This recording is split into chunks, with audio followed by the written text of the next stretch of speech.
إن الحمد لله والصلاة والسلام على من لا نبي بعده أما بعد فأعوذ بالله من الشيطان الرجيم بسم الله الرحمن الرحيم وَلَقَدْ يَسَّرْنَا الْقُرْآنَ لِلذِّكْرِ فَهَلْ مِن مُدَّكِرٍ صدق اللہ العظیم۔ ہمہ قسم کی حمد و ثنا، تعریف، کبریائی، بزرگی، بڑائی خالق کائنات کے لیے انگنت لا تعداد درود السلام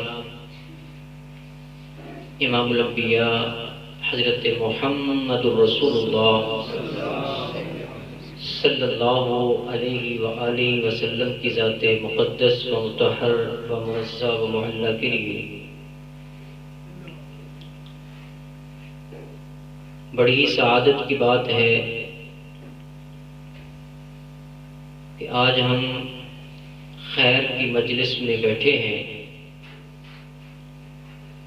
سعادت مند ہیں وہ لوگ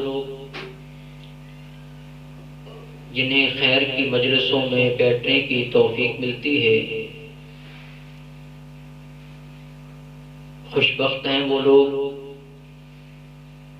جنہیں قرآن کریم کو سمجھنے کی اور سمجھانے کی، سیکھنے کی اور سکھانے کی توفیق ملتی ہے۔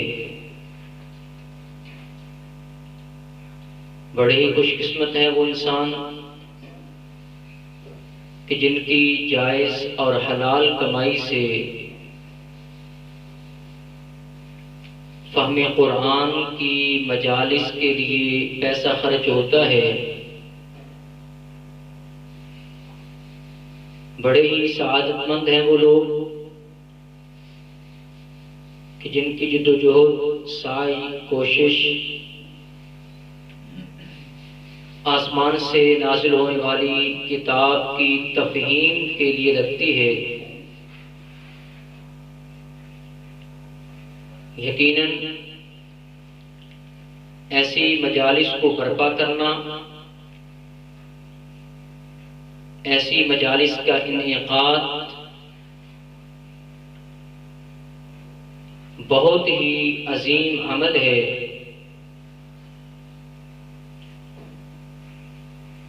بہت ہی عظیم عمل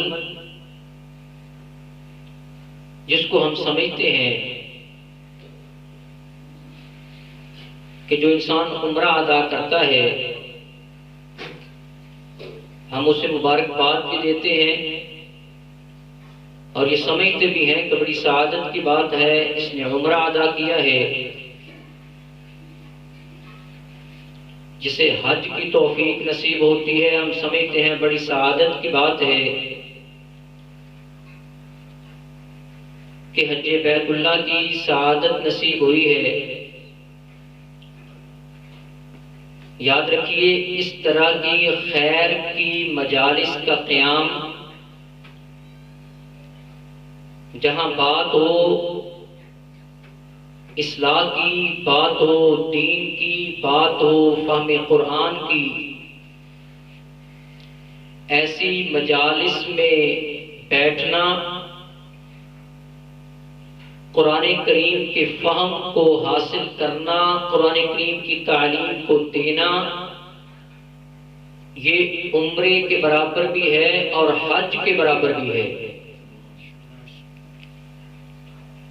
آپ کہیں گے آج تک تو ہم نے سنا نہیں کہ حج اتنا عظیم عمل، اور کہاں پہ 1-2 گھنٹے کے لیے صرف بیٹھنا، ادھر 8-10 لاکھ روپیہ لگا کر، 40 دن لگا کر اور دیگر اخراجات کو برداشت کر کے اور ادھر 2 گھنٹے بیٹھ کر حج کا ثواب۔ طبرانی کی حدیث اور امام حاکم رحمۃ اللہ علیہ نے اپنی حدیث کی کتاب کے اندر اس حدیث کو ذکر فرمایا، اور امام حاکم رحمۃ اللہ علیہ نے اس حدیث کو حسن اور طبرانی کی سند والی حدیث کو صحیح قرار دیا، اور اس حدیث کو بیان کرنے والے صحابی رسول حضرت ابو امامہ رضی اللہ تعالیٰ عنہ ابی امامہ رضی اللہ تعالی عنہ عن النبی صلی اللہ علیہ وسلم قال قال رسول اللہ صلی اللہ علیہ وسلم من غدا الى المسجد لا يريد الا ليتعلم خيرا او يعلمه فكأنما كأجر معتمر عمرة تامة ومن راح إلى المسجد ليتعلم خيرا أو يعلمه كأنه حاج تام الحاج. نبی علیہ السلام نے فرمایا جو انسان صبح کے وقت مسجد میں جاتا ہے اور مسجد میں جانے کا مقصد خیر کو سیکھنا ہے یا خیر کو سکھانا ہے، اللہ رب العالمین اس انسان کو مکمل عمرے کا ثواب عطا فرماتے ہیں. اور جو انسان شام کے وقت مسجد میں جاتا ہے لیتعلم خیرا او یعلمہ، خیر کو سیکھنے کے لیے یا خیر کو سکھانے کے لیے، اللہ رب العالمین اسے حج کا ثواب عطا فرماتے ہیں. اور ساتھ وضاحت فرمائی کہ مکمل حج کا ثواب اس انسان کو ملتا ہے. محدثین نے اس حدیث کی وضاحت کرتے ہوئے ذکر فرمایا ہے کہ جو صبح کے وقت اس کے لیے عمرے کا ثواب، شام کے وقت اس کا حج کا ثواب، اس کا ایک مقصد یا ایک وجہ یہ ہو سکتی ہے کہ شام کے وقت انسان کام کر کے تھکا ہوا ہوتا ہے، عشاء کا وقت دل کرتا ہے کہ کھانا کھا کر سو جاؤں، آرام کروں. مشکل ہے اس طرح کی کلاس کو لینا، فہم قرآن کی کلاس کو لینا یہ مشکل کام ہوتا ہے. خیر کی باتوں کو سننا عشاء کے بعد مشکل ہوتا ہے. دین کی باتوں کا علم حاصل کرنا عشاء کی نماز کے بعد شام کے وقت مشکل ہے. تو اس لیے ثواب بھی اللہ رب العالمین نے اس کلاس کا زیادہ رکھا ہے کہ جو انسان شام کے وقت فہم قرآن ہو، کیونکہ فہم قرآن ہی خیر کا کام ہے. خیرکم من تعلم القرآن وعلمہ، رواہ البخاری، کہ تم میں سے بہتر وہ ہے جو قرآن سیکھتا ہے، قرآن سکھاتا ہے، خیر اس کے پاس ہے. گویا کہ قرآن کا فہم، قرآن کی تعلیم، قرآن کے فہم کو حاصل کرنا، قرآن کے فہم کو دینا، قرآن کی تعلیم کو سکھلانا، یہ کتنا خیر کا کام ہے. اور اس طرح کی خیر کی مجالس میں بیٹھنا وہ کتنے عظیم اجر کا کام ہے.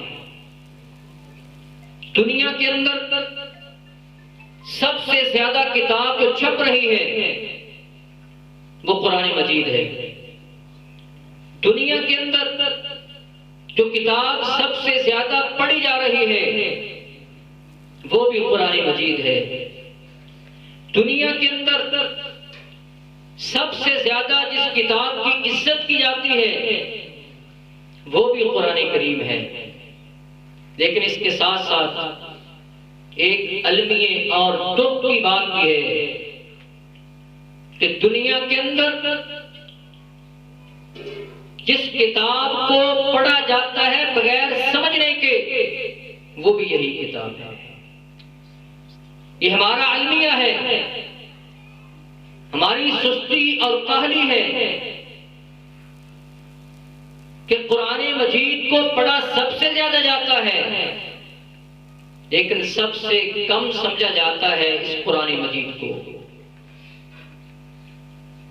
ڈاکٹر بننے والا میڈیکل کی جو بکس ہیں وہ 100 صفحے کی ہو، 500 صفحے کی ہو، 1000 صفحے کی ہو، صبح شام اس کو چومتا رہے، اس کو بوسے دیتا رہے، ریشم کے گلاب میں لپیٹ کر اونچی جگہ پہ رکھ دے، وہ کبھی ڈاکٹر نہیں بن سکتا. میڈیکل کا طالب علم وہ کبھی میڈیکل کی کتابوں کو چوم کر، بوسے دے کر، اونچی جگہ پر رکھ کر، گلاب میں لپیٹ کر وہ کبھی ڈاکٹر نہیں بن سکتا. ہم نے کبھی نہیں سوچا کہ اس کتاب کریم کو، قرآن کریم کو، کتاب کریم کو صرف بوسے دے کر رکھ دیا جائے، یا ضرورت کے تحت قسموں کے لیے رکھ لیا جائے، یا صرف چند صورتوں کو پڑھنے کے لیے رکھ لیا جائے۔ نہیں، بلکہ یہ قرآن کریم، اگر ہم اپنے آپ کو سمجھتے ہیں کہ یہ کتاب قرآن کریم ہمارے لیے نازل ہوئی ہے، تو پھر اس کتاب مجید کو، کتاب کریم کو، قرآن کریم کو ہمیں سمجھنا بھی ہوگا کہ اس کتاب کے اندر اللہ رب العالمین نے ہمارے لیے کیا پیغام دیا ہے۔ ٹیکنالوجی کا دور ہے، ہم موبائل لیتے ہیں، واشنگ مشین لے کر آتے ہیں، فریج لے کر آتے ہیں، اے سی لے کر آتے ہیں، اس کے ساتھ چھوٹا سا کتابچہ ہوتا ہے، اس پہ وہ ساری تفصیل لکھی ہوتی ہے، اس چیز کو استعمال کیسے کرنا ہے، وہ ساری تفصیل اس پہ لکھی ہوتی ہے۔ اگر پہلے سے اس چیز کو استعمال کرنے کا طریقہ ہمیں نہ آتا ہو اور اس کتابچے کو پڑھے بغیر اس چیز کو ہم چلائیں، استعمال کریں، ہم نقصان کر سکتے ہیں۔ لیکن یہ نہیں کبھی سوچا کہ جس خالق کائنات نے انسان کو تخلیق فرمایا ہے، تو خالق کائنات نے انسان کو تخلیق فرما کر ساتھ کتابچہ دیا ہے، یہ کتاب ہدایت عطا کی ہے کہ اس کتاب کے مطابق آپ نے زندگی کو بسر کرنا ہے۔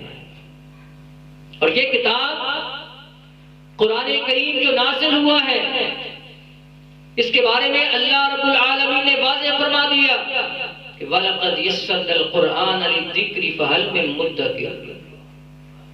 نصیحت حاصل کرنا چاہتے ہو، قرآن آسان ہے، سمجھ کر تو دیکھو، سوچ کر تو دیکھو، پڑھ کر تو دیکھو، اس کو سمجھنے کی کوشش کرو۔ یہ قرآن کریم لوگوں نے مشکل بنا دیا ہے۔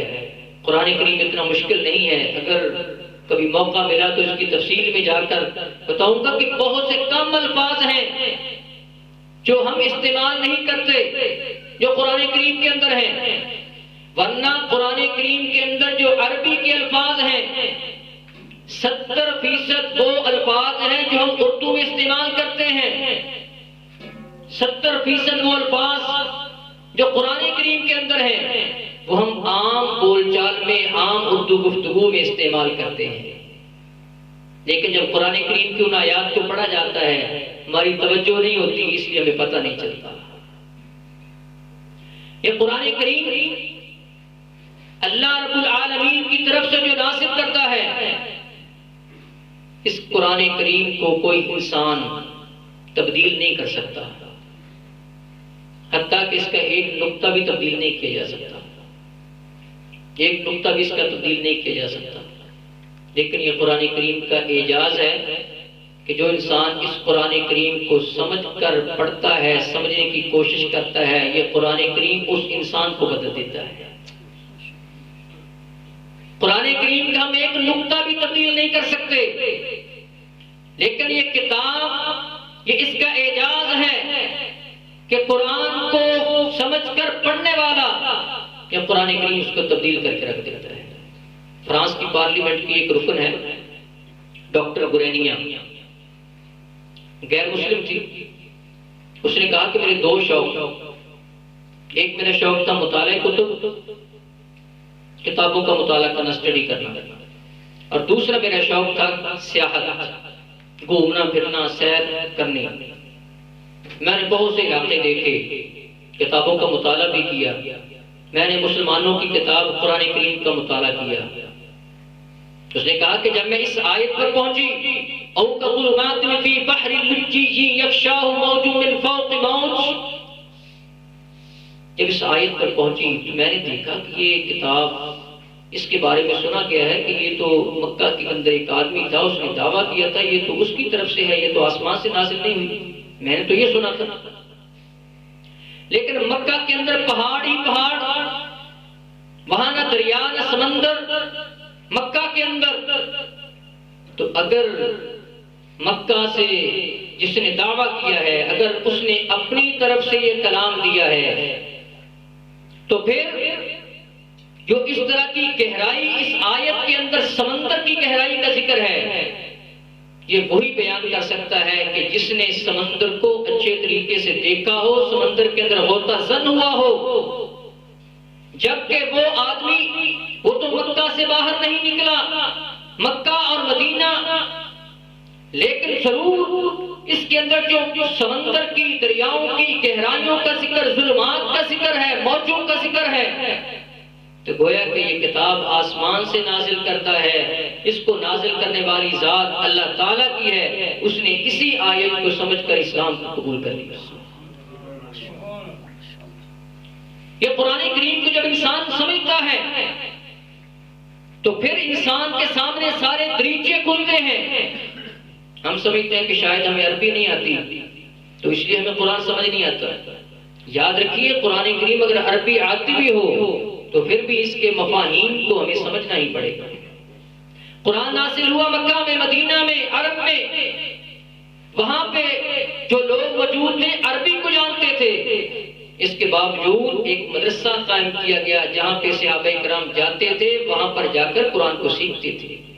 صفہ کا مقام جن لوگوں نے دیکھا ہے، ابھی بھی وہ جگہ اونچی ہے وہاں پہ جہاں پہ صحابہ کرام بیٹھ کر قرآن کریم کو سیکھا کرتے تھے، عربی جانتے تھے، اس کے باوجود ان کو سمجھ آ جانا چاہیے تھا، لیکن اس کے لیے ٹائم دینا پڑے گا۔ صحابہ کرام نے ٹائم دیا۔ سیدنا عبداللہ بن عمر رضی اللہ تعالیٰ عنہ کہتے ہیں میں نے سورۃ البقرہ کو سیکھا، سمجھا، کتنی دیر میں؟ 8 سال میں۔ 8 سال میں میں نے سورۃ البقرہ کو سیکھا ہے، سمجھا ہے، عربی جانتے تھے، اور جب پھر قرآن کریم کو سیکھا ہے پھر اس کے نظارے بھی آئے ہیں۔ جب وہ پڑھا کرتے تھے نا، ان تبدوا ما فی انفسکم او تخفوہ یحاسبکم بہ اللہ، کہ اگر تم کوئی عمل چھپ کر کرتے ہو یا لوگوں کی آنکھوں کے سامنے کرتے ہو، یاد رکھو یحاسبکم بہ اللہ، اللہ کی بارگاہ میں اس کا جواب دینا ہے۔ اس آیت کو پڑھتے ساری رات، اس آیت کو پڑھتے رہتے، روتے رہتے، پڑھتے رہتے، روتے رہتے۔ کیوں؟ قرآن سمجھا تھا، پتا تھا یہ قرآن ہے کیا چیز۔ لیکن ثم قست قلوبکم من بعد ذلک فہی کالحجارہ او اشد قسوہ وان من الحجارۃ لما يتفجر منه الانہار وان منها لما يشقق فيخرج منه الماء وان منها لما يهبط من خشیۃ اللہ۔ یہ قرآن کریم تو دلوں کو نرم کرنے کے لیے آیا تھا، شقاق قلب ختم کرنے کے لیے آیا تھا، لیکن ہمارے دل تو پتھروں سے زیادہ سخت ہو گئے ہیں۔ وہ پتھر بھی اللہ تعالیٰ سے ڈرتے ہیں، ان سے جو چشمے نکلتے ہیں ہم بڑے اس کو پانی پیتے ہیں، یہ چشمے کا پانی ہے، کبھی سوچا نہیں چشمے کا پانی یہ ہوتا کیا ہے؟ یہ پہاڑ اللہ سے ڈر کر روتے ہیں، یہ پہاڑوں کے آنسو ہوتے ہیں۔ پہاڑ ہونے کے باوجود اللہ تعالیٰ سے ڈریں، اور ہمارے پاس آسمانی کتاب ہو اور اس کو سمجھے ہی نہیں کہ اس کے اندر اللہ تعالیٰ نے کیا کہا ہے۔ یہ قرآن کریم سمجھنے کی کتاب ہے، جو انسان سمجھتا ہے یہ قرآن کریم اس پر پھر اثر بھی کرتا ہے۔ انسانوں پر تو اثر کرنا ہی کرنا ہے، یہ قرآن کریم تو پرندوں پر بھی اثر کرتا ہے۔ اس کی تاثیر پرندوں پہ ہوتی ہے، جانوروں پہ ہوتی ہے، فصلوں پہ ہوتی ہے۔ فیصل آباد میں زرعی یونیورسٹی ہے، اس کا ادارہ ہے ایوب ریسرچ، جنگ روڈ پر مشہور ہے۔ وہاں کے ڈاکٹر اعجاز، یہ اس کی سرچ آئی ہے، تحقیق اس نے کی ڈاکٹر اعجاز نے۔ یہ ایوب ریسرچ، یہ ایوب خان نے جو بنایا تھا سرچ کرنے کے لیے، تحقیقات کرنے کے لیے، بوٹیوں کی، دالوں کی، چاولوں کی، گندم کے بیج کی، فلاں بیج، یہ ساری وہاں پہ سرچ ہوتی، تحقیقات ہوتی ہیں۔ اس نے ایک تحقیق کی، گندم کا بیج، گندم کے دانے لیے، اور وہاں ایوب ریسرچ میں اس نے مختلف کیاریاں بنائی، کافی تعداد میں 11 کیاریاں اس نے بنائی، علیحدہ علیحدہ، چوڑائی لمبائی سبھی کی ہے۔ سبھی میں ایک ہی دن وہاں پر دانے گندم کے بو دیے، سبھی کو ایک طرح کی دھوپ مل رہی ہے، ایک طرح کا سایہ مل رہا ہے، ایک جیسا پانی میں، ہر چیز ایک جیسی مل رہی ہے، لیکن ایک چیز میں اس نے فرق کیا۔ ایک کیاری جو بنائی تھی اس کے پاس گیا، اس نے جا کر وہاں پر ریکارڈنگ لگا دی گانوں کی، گانے سنائے اس نے اس ایک کیاری کو جہاں پہ اس نے گندم کے دانے ہوئے تھے۔ دوسری کیاری اس کے پاس جا کر اس نے ترش کلمے کہے، سخت کلمے کہے کہ تو انو کچھ نہیں ہونا، یعنی جس طرح ہم کسی کو کوئی سخت الفاظ کہتے ہیں، گالی گلوچ کرتے ہیں. اسی طرح وہ 11 کے قریب جو کیاریاں بنائی تھی علیحدہ علیحدہ اس نے سب کیے. جو آخری کیاری تھی وہاں پہ جا کر اس نے قرآن کریم کی تلاوت کی. وہ گندم بڑی ہوئی، جب اس کے بعد اس کو کاٹا، اس کے دانے نکالے، سب سے زیادہ گندم اس کیاری میں ہوئی جہاں پہ قرآن کریم کی تلاوت کی گئی تھی. یہ قرآن کریم کا فہم ہے، یہ قرآن کریم کا اثر ہے. یہ قرآن کریم پودوں پر بھی اثر کرتا ہے، لیکن علمیت کی بات وہی ہے، ہم پہ اثر کیوں نہیں کرتا؟ جو انسانوں پہ اثر ہونا چاہیے تھا وہ انسانوں پہ اثر نہیں ہو رہا، ساری چیزوں پہ اثر ہو رہا ہے. اس کی وجہ کیا ہے کہ انسانوں کے لیے نازل ہوا ہے. باقی اور کوئی پرند ہوں، چرند ہوں، نباتات ہوں، جمادات ہوں، وہ تو نہ بھی سمجھیں، اثر نہ بھی لیں، ان کا تو معاملہ ہی نہیں. ہمارے لیے تو ضروری ہے، انسانوں کے لیے، جنوں کے لیے، کہ قرآن کریم کو سمجھنا، قرآن کریم کا فہم حاصل کرنا. لیکن مسئلہ یہ ہے کہ ہمارے پاس ٹائم نہیں ہے. تو کیا صحابہ کرام کے زمانے میں یہ 24 گھنٹے 48 گھنٹے ہوتے تھے؟ اس وقت بھی 24 گھنٹے ہوتے تھے، آج بھی 24 گھنٹے ہیں. آج ہم کہتے ہیں کہ جی گھر کے اندر اتنے کمانے والے ہیں، اتنے کمانے والے ہیں، پوری پھیری پھیلتی ہے. وجہ کیا ہے؟ وقت کے اندر برکت ختم کر ہو گئی ہے. دین کو ہم نے ٹائم دینا چھوڑ دیا ہے. جب رب کو ٹائم نہیں دیتے، اللہ تعالیٰ نے رب وقت سے برکت کو چھین دی ہے. لگے رہو. جب تمہیں رزق کے پیچھے لگنا ہے، رازق کی طرف توجہ نہیں کرنی، تو رزق کے پیچھے لگے رہو. رزق کی طرف جانے والے راستوں میں رش نظر آئے گا، رازق کی طرف جانے والا راستہ آپ کو خالی نظر آئے گا. منڈیوں میں جا کر دیکھ لیں، بازاروں میں دیکھ لیں، جنگ بازار دیکھ لیں، آپ کو رش ہی رش نظر آئے گا. پیدل چلنے کے لیے آپ کو جگہ نہیں ملے گی. مسجد کا راستہ دیکھ لیں، الحمدللہ آپ کو خالی نظر آئے گا، وہاں پہ جانے والا ہی کوئی نہیں ہوگا. قرآن کریم کو سمجھنے والا ہی کوئی نہیں، قرآن کریم کا فہم حاصل کرنے والا ہی کوئی نہیں. یہ قرآن کریم نازل کن کے لیے ہوا تھا؟ انسانوں کے لیے.